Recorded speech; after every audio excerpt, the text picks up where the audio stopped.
Bienvenidos como todos los jueves a este tiempo de estudio y reflexión en la tarea de ser padres. El tema que hoy vamos a desarrollar es padres en equilibrio y van a entender más adelante por qué ese tema. Una de las cosas que tenemos hoy en día y uno de los grandes problemas y desafíos que enfrentamos es que hoy hemos llamado una paternidad en crisis. ¿Y qué significa paternidad en crisis? Somos la primera generación que vivió dos tipos de violencia en la manera del proceso educativo. Muchos de nosotros tal vez o algunas personas experimentaron la violencia de sus padres, una forma de educación basada en el maltrato, en el abuso, y curiosamente por no querer repetir esas historias, por no querer repetir eso que había pasado, educamos de una manera muy complaciente, tratando de que nuestros hijos sean diferentes. Y ha pasado algo muy interesante y en estos días miraba unas noticias que aún en Colombia se han hecho y miraba unas estadísticas en España, y es que hay una alta tasa de abuso de parte ahora de los hijos hacia los padres. En Colombia el año antepasado habían más o menos más de 300 denuncias de madres a sus hijos.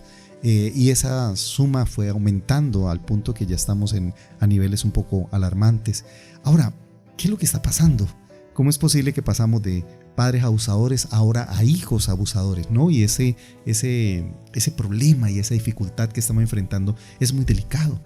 Ahora, lo interesante es que si uno se pone a pensar en estas denuncias de abuso de una mamá hacia sus hijos, el tema es, una mamá tiene un grado alto de tolerancia, especialmente con los hijos, porque los ama, porque ellos son la ilusión de su vida.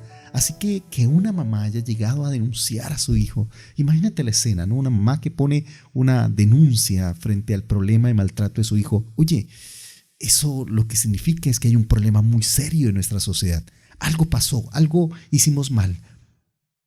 La sociedad a veces, su manera de reaccionar a las cosas que no le agradan es pasar de un extremo al otro. Y eso nos pasó en la tarea del padre. Por no querer repetir los abusos de nuestros padres, nos fuimos al otro extremo. Entonces, pasamos de padres inexpresivos, en los cuales no expresaban ningún afecto, ningún cariño, eran padres totalmente aislados. Entonces, eso lo cambiamos por ahora padres muy expresivos, ¿no? Por otro lado, por un lado venían padres muy controladores que de una u otra manera todo lo querían tener bajo sus órdenes, para una dictadura en la casa, ¿no? En el cual la gente y los hijos hasta le tenían miedo a lo que un papá podía decir o podía pensar. Entonces, de esa dictadura que se ha manejado o que se manejaba anteriormente, pasamos al libertinaje, donde cada hijo puede hacer lo que quiera, donde no nos ponemos a discutir con ellos si eso está bien o está mal, si eso le conviene o le conviene, ¿no? Antes la frase era: en mi casa se hace lo que yo mande, ¿no? Y mientras esté viva bajo este techo, y esas eran las frases que escuchábamos, ¿no? Hoy en día uno no sabe quién es el que manda, ¿no? Hoy en día se ha perdido ese respeto a la autoridad, ¿no? Por otro lado, pasamos del maltrato, ¿no? Que muchos padres era su manera de educar, de castigar, de violentar. Pasamos a la idolatría de los hijos. Entonces eran padres que maltrataban, que si su hijo faltaba el respeto o si los interrumpían, podían atenderlo con un abuso físico. Ahora a padres que a su hijo no se les toca, ¿no? Mire, es muy interesante, pero cuando las mamás hace años iban al colegio, le decían a la profesora que si era necesario le castigara a su hijo, ¿no? Que le diera fuerte, y había una frase que se escuchaba, ¿no? La letra con sangre entra, ¿no? Así que era normal tener ese castigo aún en las instituciones educativas. Hoy en día pasamos al otro extremo, ¿no? Cuidado, el profesor por favor lo mira feo, cuidado, le coloca una mala nota, cuidado, le hace un desplante, porque se forma la tribulación, ¿no? Porque ya ahora nuestros hijos pasaron a ser el centro de atención, lo que más idolatrizamos, y eso también es complicado, ¿no? Por otro lado, pasamos de todos esos abusos, ¿no? Y el autoritarismo a las ausencias, ¿no? A ser muy complacientes, como que mi hijo haga todo lo que quiera. Ahora, eso lo único que trajo en esa tolerancia, esas ausencias, lo único que trajo fue todo un desequilibrio. Y en vez de arreglar un proceso educativo, lo que hicimos es resolver un problema con otro problema.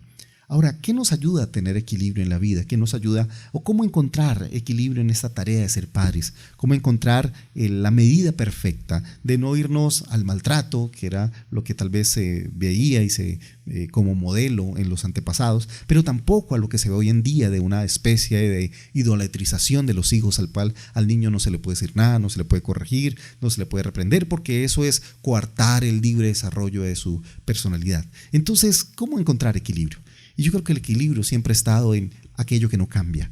Tal vez las teorías cambian, la economía cambia, la filosofía cambia, los métodos pueden cambiar, aún la economía puede cambiar, pero lo único que no cambia es la palabra de Dios. El Señor dijo, cielo y tierra pasarán, pero mis palabras no pasarán. Y qué bueno saber que la palabra de Dios siempre va a permanecer. Es más, tal vez hemos encontrado errores tanto en el pasado como en el presente, porque ninguno de los dos ha tomado como referencia la palabra de Dios. Creo que es la palabra de Dios la que nos da equilibrio, la que nos orienta, la que de una u otra manera pone el norte por el cual seguir. Y hay un pasaje muy interesante que yo creo que es algo que todos los padres debemos aprender y del cual este año vamos a profundizar y estudiar con mucho detenimiento. Y está en una carta que el apóstol Pablo escribe a los Efesios, el capítulo 6, versículo 1, dice: hijos, obedeced en el Señor a vuestros padres, porque esto es justo. Honra a tu padre y a tu madre, que es el primer mandamiento con promesa, para que te vaya bien y seas de larga vida sobre la tierra. Esto es muy interesante porque nos pone en el punto exacto del proceso de padres e hijos. ¿Qué significa en el punto exacto? Que por un lado, todo proceso educativo debe tener un orden. Deben estar claros los roles, quién es el papá, quién es el hijo. Y una vez que estén claros los roles, también están claras las funciones, cuál es la tarea de un padre y cuál es la tarea de un hijo. La tarea de un padre tiene que ver con instruir, con guiar, con enseñar, con dirigir, y la tarea de un hijo tiene que ver con obedecer. Cuando en la casa no hay roles definidos, donde a veces no se sabe quién es el que al final toma las decisiones, quién es el que guía, sino aquí se dejó todo a la libre decisión de cada uno de los integrantes, pues es complicado. Imagínate que en una ciudad, una sociedad, pues no haya un liderazgo. Imagínate que no haya una policía, un alcalde, gobernantes, pues nos podemos enfocar en el desenfreno. Por eso deben haber claramente líneas de autoridad, claramente posiciones claras. No son los padres que tienen que obedecer a los hijos, porque cuando un padre entra a obedecer a sus hijos, pues de una otra manera estamos pervirtiendo el orden o estamos distorsionando el orden correcto. Uno es el padre, otro es los hijos. Es más, hay una frase que constantemente al cual se acude, ¿no? Y es que los padres queremos ser amigos de nuestros hijos, ¿no? Y eso siempre se ha escuchado. Y creo que de una otra manera uno entiende el propósito y por un lado el propósito era tratar de ser cercano a los hijos, tratar de ser comprensivos, pero creo que hijos tienen muchos amigos y el tema es que un padre no puede ser un amigo más, porque entonces van a confundir los roles. Un padre es un padre y un amigo es un amigo. Tu hijo o tu hija tiene muchos amigos o amigas. Él no necesita uno más, él necesita un padre. Ahora, ¿cuál es la idea? Es ser buen padre. Pero si tú te rebajas al nivel de amigo o amiga, estás perdiendo esa línea clara en el cual debe ser tu rol o tu función. Tú no estás para ser un amigo, porque así como un amigo no puede ser las veces de papá, ¿sí? El amigo es el amigo, y por eso los consejos del amigo están en ese nivel de amistad. No es lo mismo un consejo de una amiga a la niña, a su hija, que el consejo tuyo, porque son totalmente diferentes, intereses totalmente distintos. La amiga tiene una percepción de la vida totalmente diferente y no creo que tenga la madurez correcta. Por eso él necesita un papá que asuma ese rol, que tenga esa madurez, que tenga esa posición correcta. Ahora, lo otro que dice es que ese rol correcto también va a tener unos beneficios. Y esos beneficios son muy claros y yo creo que tiene que ver con lo que todo padre desea para sus hijos. Dos elementos importantes. Lo primero es para que te vaya bien. Cuando yo tengo claro los roles en la casa, ¿sí? y tengo claro las posiciones, primero te va a ir bien, y lo segundo dice, y seas de larga vida sobre la tierra. Es decir, que son dos de los grandes deseos que todo padre creo que tiene para sus hijos. El primer deseo es que le vaya bien en la vida. Esa es, yo creo que una de las cosas que todo padre anhela y desea. Y la segunda es que viva muchos años. Ahora, las dos deben ir juntas, porque de nada sirve que a un hijo le vaya bien la vida, pero que viva pocos años, o un hijo que le viva muchos años, pero que le vaya mal. Entonces yo creo que las dos cosas van juntas, ¿no? Ahora, eso solo se puede lograr cuando yo coloco un orden en mi casa. Eso solo se puede lograr cuando se establecen los principios de Dios. Por eso es un mandamiento, porque en la medida que obedecemos ese mandamiento trae un beneficio, trae una promesa, trae un resultado. Y ese resultado es el deseo que tenemos para nuestros hijos. Queremos que a todos les vaya bien y sean de larga vida sobre la tierra. Ahora, pero para lograrlo, entonces debe haber un orden en la casa. Debe estar claro los roles, debe estar claro las funciones. Y el otro elemento que debe estar importante en la tarea de padres está en el versículo siguiente. Dice, y vosotros padres, y ya está hablando a nosotros en Efesios 6:4, dice, no provoquéis a ira a vuestros hijos. O sea, no es maltratarlos, no es hacer de ellos nuestro, por así decirlo, el recipiente de nuestro odio, nuestra rabia, de nuestras frustraciones, ¿no?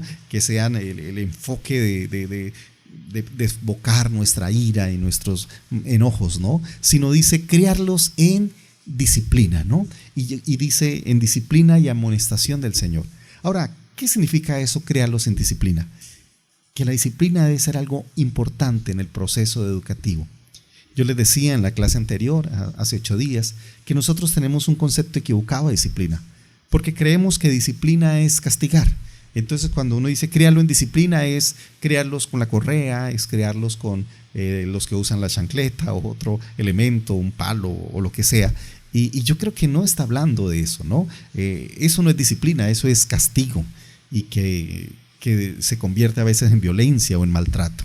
Entonces no es pasar de la violencia a esos castigos malsanos, a esos gritos, ahora a disciplinar con sobornos, que es como se hace hoy en día, ¿no? Entonces la manera tal vez de que como hoy se disciplina, entonces ya como no usamos el maltrato, el grito, entonces usamos el soborno. Bueno, pórtate bien y yo te compro esto, pasa o de una otra manera saca buenas calificaciones, sé el mejor en tu clase y yo te llevo a Disney World o empezamos a sobornarlos, y esa no es la manera de disciplinar, no es con sobornos. No es tampoco con esos regalos exagerados, no es con esas tolerancias que manejamos. Creo que la palabra disciplina es muy diferente. Y yo creo que la palabra disciplina en la Biblia va unida a la palabra amor. Por eso parecería contradictorio. Pero la palabra del Señor dice que el padre que ama a su hijo lo disciplina. Así como Dios que nos ama también nos disciplina. Entonces, 2 palabras deben ir juntas: disciplina y amor. Si la disciplina no está acompañada de amor, quiere decir que es maltrato, quiere decir que es violencia, quiere decir que de una otra manera la persona lo que está haciendo es desahogando su ira y sus frustraciones y dañando la vida de su hijo, provocándole a ira. La disciplina debe estar acompañada de la palabra amor. Ahora, el amor sin disciplina también se vuelve alcahuetenería, se vuelve exceso de tolerancia, es libertinaje. ¿Por qué? Porque las dos van juntas, no puedes separar la una de la otra. Yo lo disciplino porque lo amo y lo amo porque lo disciplino. Son 2 elementos que deben ir juntas y estrechamente relacionadas. Entonces, estas 2 palabras van juntas, ¿no? Disciplina y amor. Ahora, pero ¿qué significa disciplina? ¿Y cómo entendemos la disciplina? La disciplina con amor. La disciplina con amor, vamos a entender en primer lugar que la disciplina, desde el punto de vista del amor, entonces no es castigo. No, castigo es otra cosa, castigo es violencia, es golpes. La palabra disciplina en la Biblia viene de la palabra discípulo, que tiene que ver con formar, tiene que ver con construir la vida de mi hijo. Y yo creo que ahí es donde debemos entender que la disciplina, más que un evento, el castigo es un evento, ¿no? El día que lo castigué, el día que le quité el celular, el día que no le dejé ver televisión, el día que le prohibí esto o aquello, o el día que de pronto le diste un golpe, eso es castigo, ¿sí? Y eso es un evento. Ok, el día que pasó eso. Pero la disciplina en la Biblia es un proceso, ¿sí? Y yo creo que todos hemos entendido la disciplina en la vida, solo que tal vez no la hemos visto detenidamente. Pero por ejemplo, hay disciplinas académicas, hay disciplinas artísticas, hay disciplinas en muchos aspectos de la vida. Porque no se llega solo por un evento, es todo un proceso, ¿sí? Como la disciplina académica. Tú no empiezas no aprendes a leer solo en un momento, ¿sí? En un evento. Uy, yo iba por la calle y ¡pum!, aprendí a leer. No aprendes matemáticas en un evento. Es más, un proceso que hablando de matemáticas dura hasta toda la vida, ¿no? Uno siempre estará aprendiendo en el colegio desde que empezó los primeros años hasta los últimos años. Uno va aprendiendo mucho más cosas, se va complicando el tema. Por eso, porque esto es un proceso. Si vamos a hablar de leyes, también todos los que estudian derecho, es un proceso académico que dura toda la vida. Si tú eres abogado, vas a tener que estudiar toda la vida. Si eres médico, también vas a tener que estudiar medicina toda la vida, porque esta es una disciplina académica que exige un proceso. Entonces, disciplina no es la acción que realizamos en un momento, ¿sí? No, sino la acción continua entre un mentor y un estudiante, en este caso entre un padre y un hijo. Entonces, entendamos que la disciplina no es el evento, es un proceso. Ahora, este proceso es importante para la vida, porque la función principal de la disciplina es enseñar un proceso o un comportamiento moral responsable, es generar en nuestros hijos responsabilidad aún de sus actos, de su vida. Por eso la disciplina tiene que ver con educar, con dirigir, con enseñar todos los principios de Dios a la vida de nuestros hijos. Ahora, entonces, lo primero que vamos a aprender de la disciplina, entonces, primero que es un proceso, pero lo segundo es que la disciplina es totalmente necesaria. Tú no naces siendo disciplinado, la disciplina es algo que adquieres. Por ejemplo, tú no naciste sabiendo leer, no naciste sabiendo sumar, fue algo que tú aprendiste, que creciste en el camino. Si hay un niño de 8 años que no sabe leer, tú le dices, wow, está atrasado en el proceso. Entonces, cuando tú ves a un niño que está haciendo una pataleta, que está reaccionando en una circunstancia de una manera incorrecta, uno debe decir, este niño no se le hizo un proceso. Sí, es como cuando a un niño le enfrentan a un cuaderno a la edad de 9 años o a un libro y de pronto él se queda ahí bloqueado y le da vergüenza y se pone a llorar porque no sabe leer. Uno, antes de burlarse de él y castigarlo porque no está leyendo, es decirle, nadie le estuvo enseñando. Entonces nosotros a veces castigamos a nuestros hijos algo que no hemos enseñado. Entonces nuestro hijo no se supo comportar o nuestra hija no se supo comportar en una circunstancia y entonces la más fácil fue castigarlo, pero nunca le enseñé. Y eso sería tan ridículo que nuestro hijo a la edad de 10 años no sepa sumar porque nadie le enseñó. Otra cosa es que en el proceso él, aunque se le enseñó, no lo quiere hacer, no quiere sumar, no quiere leer. Bueno, ya ese es otro problema. Pero yo no puedo castigar o exigir aquello que yo no he sembrado. La Biblia dice que todo lo que el hombre siembre, eso también recogerá. Entonces, si yo quiero sembrar educación en mis hijos, hijos educados, hijos con principios, pues tengo que sembrarlos. Ahora mucha gente se escuda en su temperamento, no, es que él es así, es que él es hiperactivo. No, esto no se trata de hiperactividad, esto se trata de por favor, de haber aprendido los procesos, de haber aprendido todo lo que debe saber y cómo comportarse y cómo reaccionar frente a una circunstancia. Por eso hay algo muy interesante y un pasaje muy bonito de la palabra que está en Proverbios capítulo 19, verso 18. Dice, disciplina a tus hijos mientras haya esperanza. De lo contrario, arruinarás sus vidas.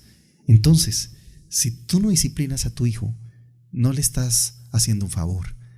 No disciplinar a tu hijo no es amarlo, todo lo contrario. Estás arruinándole la vida. Por eso un padre que no enseña a su hijo le está haciendo un daño. Voy a ponerlo de esta manera. Es como si usted le da pesar porque su hijo tenga que madrugar para ir a estudiar. Le da pesar que su hijo tenga que hacer tareas, le da pesar que su hijo tenga que usar un uniforme, le da pesar y siente pesar por su hijo y como lo ama, pues decide no mandarlo al colegio. ¿Qué está haciendo? Le está haciendo un daño, porque mientras los demás niños van a avanzar en el proceso de aprendizaje y ya cuando llegan a los 16, 17, 18 ya van a ser bachilleres y después en la universidad, tu hijo nunca va a aprender y entonces llega a esa misma edad y mientras los demás niños han aprendido y ya estás en el proceso de académico universitario, tu hijo ni siquiera ha empezado. Y entonces eso no fue amor, eso fue un daño, le arruinaste la vida. Porque imagínate un niño a los 18 años o un jovencito ya a esa edad que empieza a estudiar hasta ahora. Oye, habrá perdido mucho tiempo. Y la excusa no es que mi papá me amaba tanto que no quiso mandarme a estudiar. Yo creo que toda mamá, todo papá que ama a su hijo quiere lo mejor para él.